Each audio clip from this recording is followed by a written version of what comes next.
శత్యం అంబరమారుహ్య మేఘ సోపాన పంక్తిభి కుతజార్జున మాలాభి అలంకర్తుం దివాకరం. లక్ష్మణ, ఈ మేఘాలున్నాయే ఇవి బాగా కిందకి దిగిపోయాయి. నేను ఒకసారి వెంకటాచలం వెళ్ళాను ఏదో సేవ చేయడానికి, ఆ శ్రవణ మాసంలో వెళితే ఆ రోజు వెంకటాచలంలో ఆనంద నిలయంలోంచి బయటకు వచ్చేసరికి ఎవరికి ఎవరూ కనపడలేదు. ఇంకా ఎందుచేత అంటే మేఘాలన్నీ దిగిపోయాయి కొండ మీదకి. ఒక్కొక్కసారి అసాధారణంగా అలా జరుగుతూ ఉంటుంది. మేఘాలన్నీ దిగిపోతే నేను యథార్థం చెప్తున్నాను, నా భార్య చెయ్యి పట్టుకుని వెతుక్కుంటూ కళ్ళు చిట్లించి దట్టమైన పొగమంచులో నడుచుకుంటూ వెళ్ళినట్టుగా కాటేసుకు వెళ్ళగలిగాం. బస్సులు, కార్లు, వాహనాలు అన్నీ ఎక్కడి అక్కడ ఆగిపోయాయి. కొండ దిగడానికి తిరగట్లేదండి, కార్లు అవి ఏమి అలౌ చేయట్లేదన్నారు.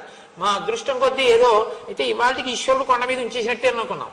ఏదో 2-3 గంటలు పోయిన తర్వాత మబ్బులన్నీ మళ్ళీ పైకి వెళ్ళిపోయిన తర్వాత అప్పుడు మళ్ళీ కొండ దిగగలిగాం. కాబట్టి ఆ ఇక్కడ ఇలాంటి ఊళ్ళల్లో అటువంటివి జరగడం కష్టం. బయట అరణ్య ప్రాంతాల్లోనూ కొండల్లోనూ ఆ ప్రకృతి యొక్క వైభవం అలా ఉంటుంది. ఆ మేఘాలన్నీ ఇలా కిందకి దిగితే గుహలోంచి చూసి రాముడు అంటున్నాడు, లక్ష్మణ, మన కులదైవం కదా, మన వంశం సూర్యవంశం కదా, సూర్య భగవానుడి దగ్గరికి వెళ్ళి మనం ఎప్పుడూ కూడా కొండమల్లెలతో కూడుకున్నటువంటి తెల్లని పుష్పమాల, ఎర్ర గన్నేరుమాల, తెల్ల పూలు ఎర్ర పూలు కదా సూర్య భగవానుడికి అర్చన, ఈ 2 పుష్పహారములను అసలు మన వంశానికి అంతటికీ కూడా కులదైవమైనటువంటి సూర్యనారాయణమూర్తికి మనం ఎప్పుడు వేయలేదు. మనం సూర్యవంశ ప్రభువులం, ఎప్పుడు లోపల ఏదో మూర్తికి వేయడమే.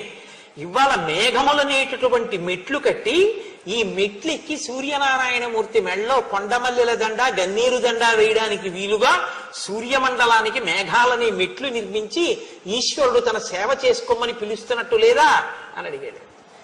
ఆ మేఘ పంక్తుల్ని సూర్యమండలం వరకు ఉన్న వాటిని ఆయన అలా అభివర్ణించారు. సంధ్యా రాగోద్ధితై స్తామ్రై అంతేష్వదిక పాండరై స్నిగ్ధై రభ్ర పటచ్ఛేదై బద్ధ వ్రణ వివాంబరం. ఆకాశంలో సూర్య బింబం ఉంది, సూర్యాస్తమయం అవుతోంది, ఇంకా ఎర్రగా ఉంటుంది కదండి. సాయంకాలం సంధ్యలో సూర్యుడు ఎర్రగా ఉంటాడు.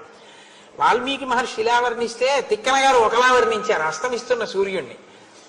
పగలు భర్త ఆఫీస్కి వెళ్ళిపోతాడు, సాయంకాలం భర్త ఇంటికి వస్తూ ఉంటే అత్యంత ప్రీతి కలిగినటువంటి భార్య ఆయన వచ్చేస్తారని పని చేసుకుంటూ ఉంటుంది, కిటికీలోంచి చూస్తూ ఉంటుంది.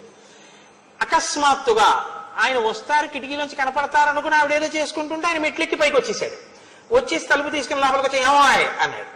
అకస్మాత్తుగా భర్తని చూసేసరికి ఆవిడ లజ్జ పొంది బుగ్గలు ఎర్రపడితే ఆవిడ ముఖం ఎంత ఎర్రగా ఉంటుందో అలా సూర్యనారాయణమూర్తి సాయంకాలం ఇంటికి తిరిగి వచ్చేస్తే ఆయన్ని చూసినటువంటి పడమట కాంత బొగ్గలలోని ఎరుపు ఆకాశం మీద అరుణారుణ వర్ణంగా పడిందని తిక్కన గారు వర్ణించారు. వాల్మీకి మహర్షి అంటారు, ఆ మబ్బు సూర్యాస్తమయం అవుతున్నటువంటి ఎర్రటి సూర్యుడికి అడ్డంగా వెళ్ళిందో తెల్ల మబ్బు.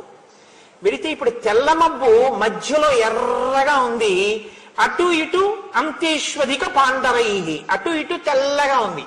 ఇది ఎలా ఉందంటేట, ఆకాశం అనేటటువంటి పురుషుడికి ఒక ఎర్రటి పుండు పుడితే తెల్లటి గాజుగుడ్డ పెట్టి కట్టు కడితే ఎర్రటి పుండు కనపడుతూ చుట్టూ తెల్లగా కట్టున్నట్టుగా ఉంది సూర్యబింబానికి అడ్డొచ్చిన మబ్బు. అసలు ఆయన ఊహయ అంటే ఆ రోజుల్లోనే వ్రణములకు కట్టు కట్టడం అన్నది ఉందన్నమాట గాజుగుడ్డతోటి.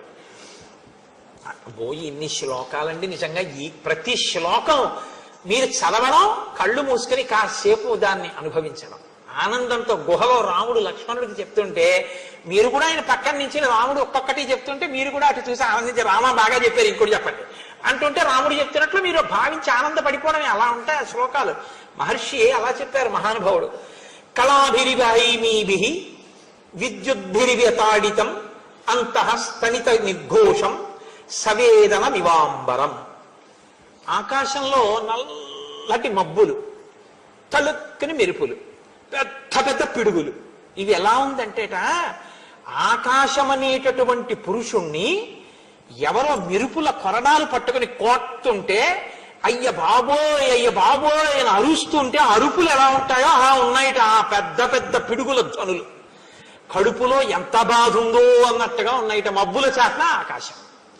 పైకి వ్యక్తం కాని కడుపులోని బాధలా మబ్బుచాటు ఆకాశం, కొడుతున్న కొరడాల తీగలులాగా మెరుపులు, అరుస్తున్న అరుపులులా పిడుగులు ఉన్నాయి అని మహర్షి అంటారు. వర్షాకాలంలో అలా లేదు లక్ష్మణ, పిడుగులు పడుతుంటే మెరుపులు మెరుస్తుంటే. ఎవరైనా ఇలా అనగలిగిన వాళ్ళు ఉన్నారండి? ఏమి దర్శనం అండి నిజంగా వర్ష ఋతువుని. నీల మేఘాశ్రిత విద్యుత్ స్ఫురంతి ప్రతిభాతి మే, స్ఫురంతి రమణస్యాంకే వైదేహీవ తపస్విని. ఆ నల్లటి మబ్బు మధ్యలో తలుక్కని మెరుపు మెరిస్తే, లక్ష్మణ నల్లటి మినువుల పోగులాంటి రావణాసురుడు తన తొడ మీద మీ వదిన్ని కూర్చోపెట్టుకుని వెడుతూ ఉంటే ఏడుస్తూ కదిలిపోతున్న మీ వదినిలా లేదు తళుక్కుమన్న ఆ మెరుపు నల్లమబ్బు మీద అంటే.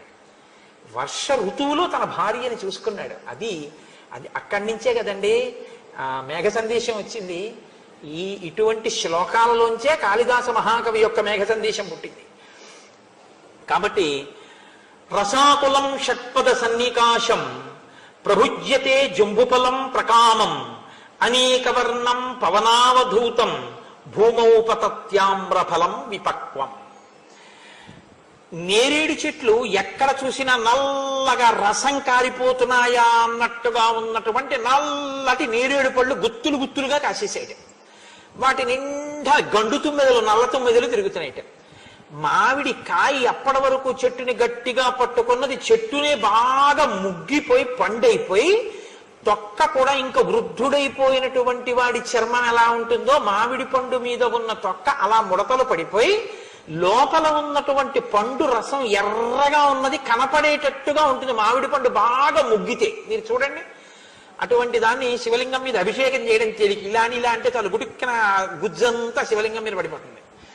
అలా ఆ అభిషేకం మీదకి వెళ్ళిపోతుంది దృష్టి. అదేంటి, మామిడి పండు బాగా ముగ్గిపోయి మామిడి చెట్టు నుంచి విడివిడి కింద పడిపోతే దాన్ని తీసుకుని తినడం ఎంత సంతోషంగా ఉంటుందో. అబ్బా, చెట్టును ముగ్గిన పండు అంటారు. అందులో మామిడి పండు చెట్టును ముగ్గిపోతే అసలు ఇంకా దాని రుచి భాషతో చెప్పడం కష్టం.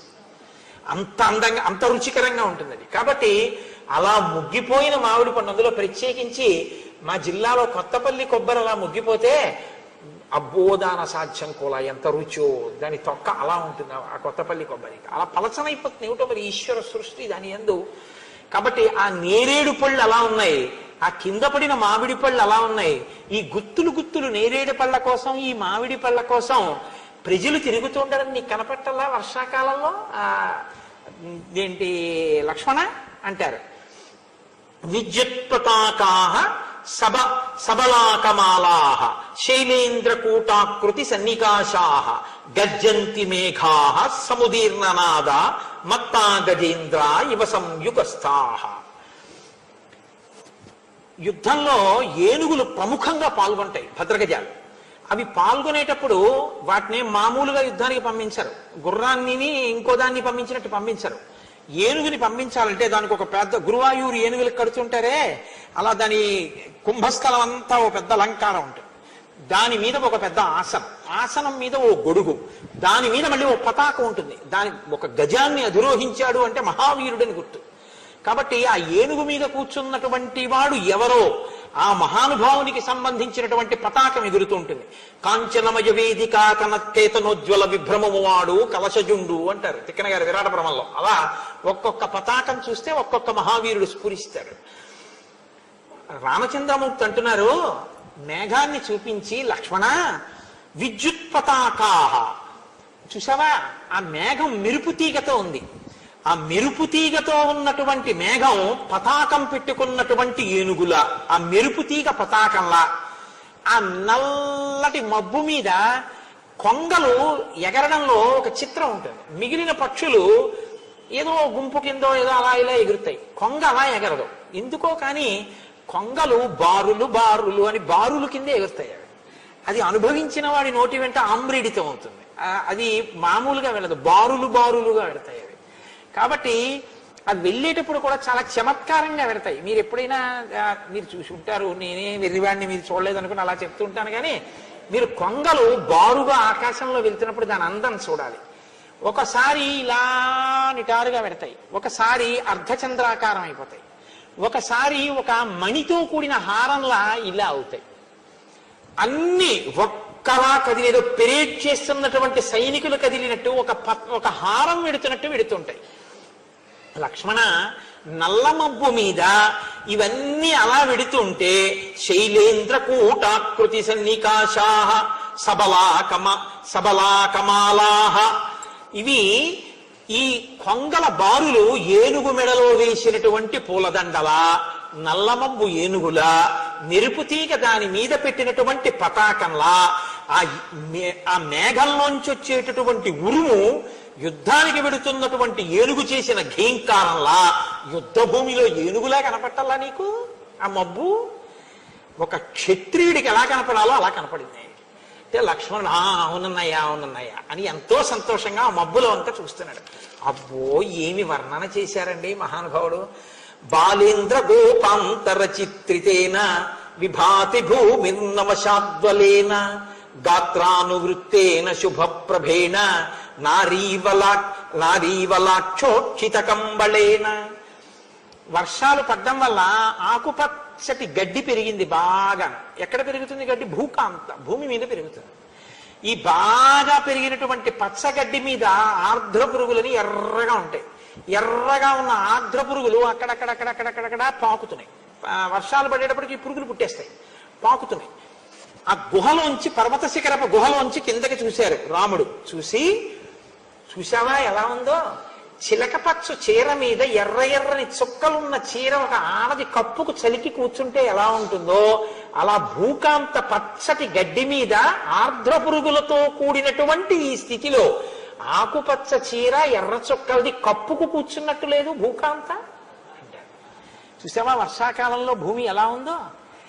రెక్కలన్నీ తడిసిపోయి టపటప శబ్దాలు చేస్తూ కడుపు నిండా నీళ్లు తాగి ఆ పక్షుల అందం చూసావా లక్ష్మణ ఎలా ఉన్నాయో అని ఆయన అంటారు.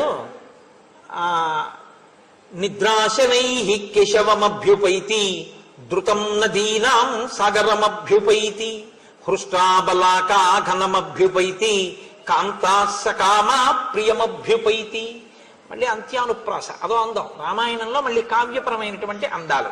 కాబట్టి నిద్రాశనైః కేశవమభ్యుపైతి, కేశవుణ్ణి నిద్ర సమీపిస్తూ ఉంటే ఎలా ఉందో అలా ఉంది. అదేమిటండి అని మీకు అనుమానం వచ్చారు, అది చెప్తాను నేను ఒక్క నిమిషంలో. అది చెప్పకపోతే ఏదో అసంపూర్ణం అవుతుంది. ధృతం నదీ సాగరమభ్యుపైతి, నది సాగరం దగ్గరికి వెళ్ళిపోతుంటే ఎలా ఉందో అలా ఉంది. నేను ఎన్ని శ్లోకాలు చెప్తానని వదిలేను కానీ ఒక శ్లోకంలో మహర్షి అంటారు, ప్రియ సమాగమానికి భర్త దగ్గరికి సంతోషంగా వెళ్ళేటటువంటి భార్య చక్కటి విశాల హృదయంతో, సంస్కారవంతమైన హృదయంతో అనుభవించాలి తప్ప లీకి మనస్తత్వంతో కావ్యాలను వినకూడదు. మీరు దాన్ని సుసంపన్నమైన మనస్సుతో వినండి. భార్య ఎప్పటికప్పుడు చక్కగా తనని తాను అలంకరించుకుని ప్రియమార భర్త కౌగిలిలోకి చేరినట్లు. ఆ నది వర్షాకాలంలో మంచి వేగంతో ఒడ్లనన్నింటినీ కూడా ఒరుసుకుంటూ సాగర సంగమానికి వెళ్ళిపోయేటప్పుడుట తన మీద వాలినటువంటి చక్రవాక పక్షుల్ని తీసుకొచ్చేస్తోంది. ఇది ఎలా ఉందంటేట, భర్తకి కొత్త కొత్త బహుమానాలు పట్టుకుని భర్త కౌగిలిలోకి చేరిపోతున్నటువంటి కాంతలా ఉంది సముద్రంలో చేరుతున్న నది. మహర్షి వర్షాకాలపు నదిని వర్ణిస్తారు. అలాగే నిద్రాశనైః కేశవమభ్యుపైతి ధృతం నదీ సాగరమభ్యుపైతి. నది సముద్రం వైపుకు వెళ్ళిపోతుంది, ఎందుకంటే బాగా వేగంగా వెళ్ళిపోతాయి ఆ కాలంలో. హృష్టాబలాకా ఘనమభ్యుపైతి, కొంగ మేఘం వైపుకి ఎగిరిపోతుంది. కాంతాస్సకామా ప్రియమభ్యుపైతి, కాంతలు వర్షం పడుతోంది కాబట్టి ఆ వాతావరణంలో సంతోషంగా తమ ప్రియుల యొక్క కౌగిళ్లలోకి చేరిపోతున్నారు. నిద్రాశనైః కేశవమభ్యుపైతి, వర్షాకాలపు అందాన్ని మహర్షి వర్ణించారు అందులో. నిద్రాశనైః కేశవమభ్యుపైతి అంటే మనకి శ్రావణ భాద్రపదాలు వర్షాకాలం. శ్రావణ మాసానికి కొద్దిగా ముందర ఆషాఢ మాసానికి చివర్లో శయన ఏకాదశి అని ఒకటి వస్తుంది. ఆ శయన ఏకాదశి శ్రీ మహావిష్ణువు శేషకల్పం మీద పడుకుంటారు, ఆయన నిద్రపోతున్నారండి అంటారు. మీరు ఒకటి ఆలోచించండి, ఈశ్వరుడు నిద్రపోతే సత్పురుషుల్ని కాపాడేవాడు ఎవడండి? ఇంకా ఆయన నిద్రపోతే ఆయన తమోగుణానికి లొంగిపోయినట్టే కదా. మరి ఇంక శయన ఏకాదశి విష్ణువు పడుకోవడం విష్ణువు లేవడం అన్నది ఉంటే లోకంలో ఆయన కూడా మనలాగే అలసటకి వికారానికి లొంగిపోయినవాడే. అప్పుడు ఈశ్వరుడు ఎలా అవుతాడు? మరి శయన ఏకాదశి ఉద్ధాన ఏకాదశి ఎలా అయ్యాయి అంటే, శయన ఏకాదశి అన్నదాన్ని మీరు చాలా జాగ్రత్తగా గమనించాలి. ఆయన నిద్ర మన నిద్ర లాంటి తామసిక నిద్ర కాదు.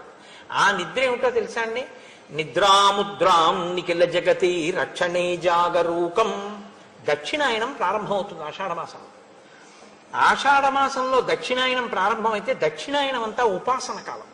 ఉపాసన పైన శరీరంతో లోపల మనస్సుతో ద్విగుణీకృతంగానూ చెయ్యాలి. ఆయన కన్నులు మూసుకుని మీ లోపలి మనస్సు ఎలా ఉపాసన చేస్తోందో బాగా చూస్తాట దక్షిణాయనంలో.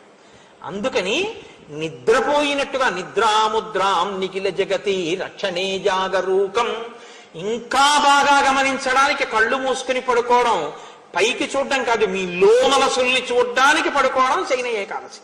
తప్ప ఆయన నిద్రపోయాడనకూడదు. శయన ఏకాదశి ఆయన ఇంకా బాగా చూస్తాడు కాబట్టి ఇప్పుడు నేను ఇంకా బాగా ఉపాసన చెయ్యాలని మీరు అనుకోవాలి. కాబట్టి నిద్రాశనై కేశవమభ్యుపైతి. రాముడు అంటాడు లక్ష్మణుడితో, జాతావనాంతాహసికి సంప్రనృత్త జాతాః కదంబాః సకదంబ శాఖాః జాతా వృషా గోషు సమాన కామ జాతా మహీసస్య వనాభిరామ. లక్ష్మణ చూశావా, ఈ వర్షాలు పడుతుంటే నెమళ్ళు ఎక్కడ చూసినా పింఛాలు విప్పి నృత్యం చేస్తున్నాయి. కదంబ వృక్షాలు వర్షాలు పడితే సంతోషించి గుత్తులు గుత్తులు పూలు పూస్తాయి. ఆ పువ్వులన్నీ కిందకి వాలిపోయి నేల రాలిపోయి, ఆవులకి ఎద్దులకి కూడా వర్షాలు పడితే సమాన కామం కలుగుతుంది. అలా ఆవుకి పురుషుడికి స్త్రీకి సమాన కామం ఉన్నప్పుడే ఉత్తమ సంతానం, గోజాతి యొక్క అభివృద్ధి. అలాగే భూమి ఎక్కడ చూసినా పైరు పంటలతో అందంగా విలసిల్లి ఉంది. వహంతి వర్షంతి నదంతి భాంతి ధ్యాయంతి నృత్యంతి సమాశ్వసంతి నద్యోఘనామత్త గజావనాంతాః ప్రియా విహీనాః సికిన ప్లవంగాః. ఏమి అనుప్రాసలు చూపించారో ఆయన శ్లోకంలో. నదులు పొంగి ప్రవహిస్తున్నాయి, మేఘాలు అలా వర్షిస్తున్నాయి, మదపుటేనుగులు ఘీంకరిస్తున్నాయి, వనములు ఎక్కడ చూసినా కలకలలాడుతున్నాయి. ఎడబాటుకు లోనైనటువంటి యువతీ యువకుల యొక్క మనస్సుల్లో మాత్రం ఖేదంగా ఉంది. ఎందుకంటే ఆషాఢమాసంలో అత్తవారింటికి వెళ్ళకూడదంటారుగా, కాబట్టి ఎడబాటు ఉంటుంది యువతీ యువకులకి. అందుకని ఆ ఎడబాటుకి వాళ్ళు చింతిస్తున్నారు. ఆషాఢమాసంలో అత్తవారింటికి వెళ్ళకూడదు అంటే ఎటువంటి అత్తవారింటికి వెళ్ళకూడదో తెలుసా అండి? అది వ్యవసాయ ప్రధానమైన కుటుంబం అయితే అటువంటి అత్తవారింటికి పిల్లలు పంపించకూడదు. ఎందుకో తెలుసా? ఆ పిల్లాడు కూడా వ్యవసాయం చేస్తుంటేనే. ఆషాఢమాసంలో వర్షం పడుతుంది, వర్షం ప్రారంభం అవుతుంది. ఎప్పుడు పడుతుందో తెలియదు. ఇంకా ఆషాఢమాసం చివరిలో వాన పడేటప్పటికి గబగబా రైతు నాగలి పట్టుకుని పరిగెత్తుకుంటూ వెళ్ళి భూమి దున్నడం మొదలెట్టాలి. అంటే విత్తులు వేసుకోవాలి. వాన పడినప్పుడే విత్తు వేయాలి, వేస్తేనే పంట బాగా వస్తుంది. కొత్తగా పెళ్ళైన దంపతులు అనుకోండి, బయట వర్షం మొదలైతే వీళ్ళు మరింత సంతోషంగా లోపల ఉండిపోయారు అనుకోండి, ఇంటి యజమాని ఏం చేస్తాడు? వాడంటే లేవలేదు, నాకు తప్పదు కదా, నాగలి ఇలా అయ్యని భుజాన్ని వేసుకుని ఆయన ఎడతాడు పొలానికి. ఆయనేమో పెద్దవారు అయిపోతున్నారు, ఆయనేమో భుజాన్ని నాగలు వేసుకుని ఆయన వెళ్ళారు, వీడేమో అలా పడుకున్నాడు. అమ్మాయికైనా బుద్ధి ఉంటుందా? మీరు వెళ్ళండి, వర్షం వస్తోందని పంపించద్దా, చక్కగా పడుకుందని అత్తగారు కోప్పడుతుంది. అత్తగారికి కోడలకి భేదాభిప్రాయాలు వస్తాయని ఆషాఢ మాసంలో వాళ్ళిద్దరు కలకాలం కలిసి ఉండవలసిన కావులు కాబట్టి పుట్టింట్లో పెట్టుకుంటారు ఆడపిల్లని. తప్ప అల్లుడు సాఫ్ట్వేర్ ఇంజనీర్ చేస్తుంటే పంపించడానికి ఏం దోషం లేదు, తెలిసిందండి. కాబట్టి వహంతి వర్షంతి నదంతి భాంతి ఝాయంతి నృత్యంతి సమాశ్వసంతి నద్యోఘనామప్త గజావనాంతాః ప్రియా విహీనాః సికిన ప్లవంగాః అని అంగారచూర్ణోత్కర సన్నికాశైః ఫలైః సుపర్యాప్తరసైః సమృద్ధైః జంబూద్రుమాణాం ప్రవిభాంతి శాఖాః నిలీయమానా ఇవ షట్పదౌఘైః. బొగ్గులు తీసుకొచ్చి గుండ కొట్టేసి ఆ బొగ్గుల గుండలో కాసి నీళ్లు పోసి ఆ బొగ్గుల గుండలు చిన్న చిన్న ముద్దలు చేసి ఎవరో ప్రయత్నపూర్వకంగా పట్టుకెళ్ళి ఓ చెట్టెక్కి ఆ చెట్టు కొమ్మల చివర్న ఆ బొగ్గుల గుండల ముద్దలన్నీ అలా గుత్తులు గుత్తులు గుత్తులు కింద పేర్చి అవి కింద పడిపోకుండా అలా ఎండిపోయేదాకా ఉండి కిందకి దిగి చూస్తే ఎలా ఉంటుందో అలా ఉన్నాయి ఇటు నేరేడు పళ్ళతో ఉన్న చెట్లు వానాకాలంలో. అయ్యో బాబోయ్, ఆ నేరేడు పళ్ళు నిజంగా బొగ్గు ముద్దల్లాగే ఉంటాయి కదండి. బొగ్గు గుండ ముద్దల్ని తీసుకెళ్లి అంగారచూర్ణై అంటారు మహర్షి. అలా ఉన్నాయి నేరేడు చెట్లన్నీ బాగా పండి ఆ నేరేడు పళ్ళ రసాల కోసం, నేరేడు పండు మంచి సువాసన కదండి, అందుకే నేరేడు చెట్లు ఎక్కువ కాబట్టి దీనికి జంబూద్వీపం అని పేరు. కాబట్టి ఆ నల్ల తుమ్మెదలన్నీ ఆ నల్లగా ఉన్నటువంటి నేరేడు పళ్ళ మీద తిరుగుతున్నాయి గుంపులు గుంపులుగా. అది చూడ్డానికి ఎంత అందంగా ఉందో చూడు లక్ష్మణ అంటారు మహర్షి. మనకి రామాయణం చదివితే వర్షాకాలం వస్తే ఓసారి ఎక్కడికైనా తొందరగా ఏదైనా ఓ అడవికో కొండ మీదకో వెళ్ళి మనం కూడా నిలబడి చూస్తే బాగుంది అనిపిస్తుంది. నేను మీకు ఒక యథార్థం చెప్తున్నానండి, రామాయణాన్ని మీరు బాగా చదివితే మీకు పరిశీలనాత్మకమైనటువంటి శక్తి పెరుగుతుంది తెలుసా అండి. మీరు అన్నిటినీ పట్టి పట్టి చూడడం మీకు అలవాటు అవుతుంది. అందులో ఉన్నటువంటి అందాన్ని, ఆ సంతోషాన్ని మీరు జుర్రుకుంటారు. కానీ అది వికారంగానో అసహ్యంగానో ఉండదు. చక్కటి సుసంపన్నమైన హృదయంతో ప్రకృతిలో ఉన్నటువంటి అందాన్ని అందంగా అభినందించి పరాశక్తి కృపగా మీరు చూడడం మీకు అలవాటు. అంతేకాని రావణ దృష్టితో కాదు, పరాశక్తి కృపగా పరాశక్తి ప్రసాదంగా లోకాన్ని చూడడం మీకు అలవాటు అవుతుంది. కాబట్టి మార్గానుగ శైలవనానుసారి సంప్రస్థితో మే గర్వం నిశమ్య యుద్ధాభికామ ప్రతినాగశంకి మత్తో గజేంద్ర ప్రతిసన్నివృత్త. ఏమి ఊహ చేశారో ఆయన. యుద్ధానికి వెళ్ళడం కోసమని ఒక రాజుగారు ఒక ఏనుక్కి అంబారీ వేసి పెద్ద ముఖానికి ఒక పెద్ద చాందిని లాంటి ఆభరణాలు పెట్టి అన్నీ పెట్టి సిద్ధంగా పెట్టారట. ఇప్పుడు అవన్నీ చేసేటప్పటికి ఆ ఏనుక్కి ఎప్పుడెప్పుడు యుద్ధానికి వెళదామా అని సంతోషంగా ఉంది. వర్షం వస్తే యుద్ధానికి వెళ్ళరు. పెద్ద వర్షం వచ్చింది. వర్షం వచ్చి దూరంగా ఎక్కడో గర్జన వినపడింది, మేఘ గర్జన.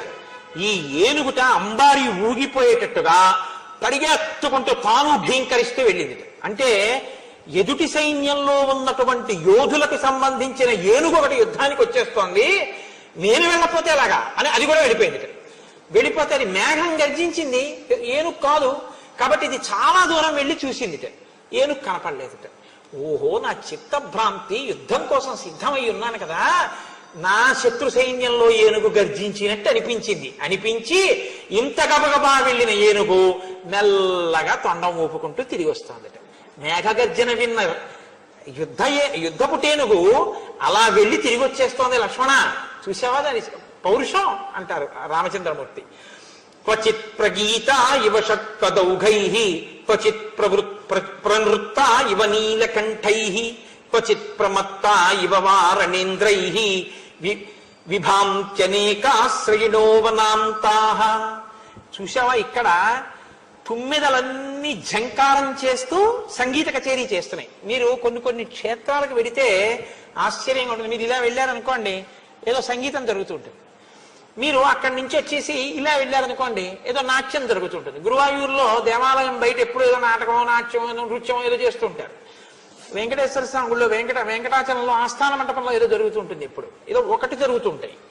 అలా కాకుండా మీరు కొన్ని ఏదో తీర్థాలు జరుగుతున్నాయి అంటుంటారు, సంబరాలు జరుగుతున్నాయి, అమ్మవారి సంబరం అవుతోందంటారు. అలాంటి చోటుకి వెడితే ఇక్కడ ఒక కళా పరిషత్తులోనేమో నృత్యం జరుగుతుంటుంది, ఇంకొక చోట సంగీతం జరుగుతుంటుంది, ఇంకొక చోట ఏమో ఏదో పురాణం జరుగుతుంటుంది. అలాగట వానాకాలంలో అరణ్యమంతా కూడా కచేరీలు జరుగుతున్నాయి. ఏం కచేరీలు అంటే ప్రగీత ఇవ షట్పదౌఘై, ఈ భ్రమరాలన్నీ తుమ్మెదలన్నీ ఝంకారం చేస్తూ తిరుగుతున్నాయి. అది పాట కచేరీట.